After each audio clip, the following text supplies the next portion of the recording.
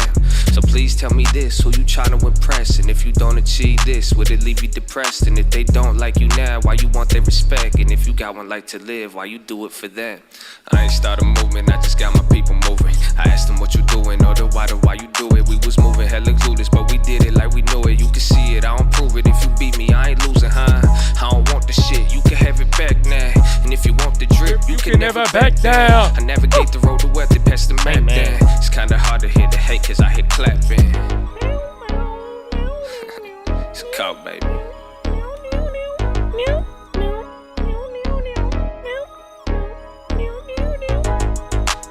Oh, Chattadonia. Amen. So, Chattadonia, that's the day, baby. Thank you all again for being here. For real, man, I appreciate your time. I hope you learned something. I hope you smiled. I hope you're ready for this week, man. Even if it's boring in summertime, bro, we still gonna be here. And then again, it's all whatever. These are the building blocks leading into the end of the year, bro. And shout out to long term. I hope they feel me, baby. But Chattadonia, that is all I have for you today.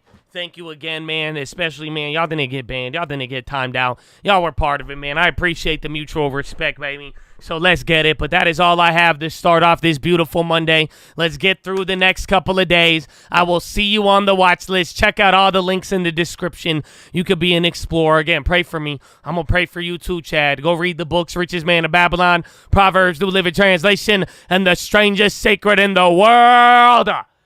And don't forget why we're here. Why we keep going, why that faith, hope, and love ain't ever going out of style, and why sometimes we are called to master the simple things, baby. Master what is already before us, Chattadonia.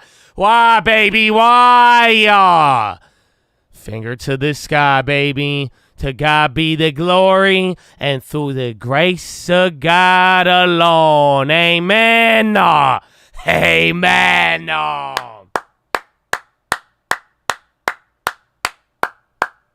So, Chad, I love you, man. You are blessed. Good to be back. A full week, baby. No interruptions. So I will see you tonight on the watch list. God willing, I will see you in the morning. That is all I have for you. And peace out. Hey. Stop it. I got 1, 2, 3, 4, 5, 6. I got some neurologists in my bank account. In my bank account. Shut up. Stop it. I'm not going to release the privacy. Why are you asking? I'm doing rallies. I'm out and about. I'm live Monday through Friday. Screw you. Yeah, come on. I know. You haven't heard from me. I don't have to say much. He's falling. He's flailing. It's bad. It's getting real bad. Have you seen him? Fake news media. Even they're saying Joey B. Can't do it. Can't do the job. I instruct you. I'll do the job.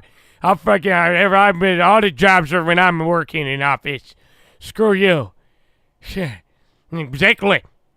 How many neurologists does it take to find dementia? One, how many? Is it like a Tootsie Pop? Exactly. I'll reclaim my time. Have a wonderful evening. Goodbye.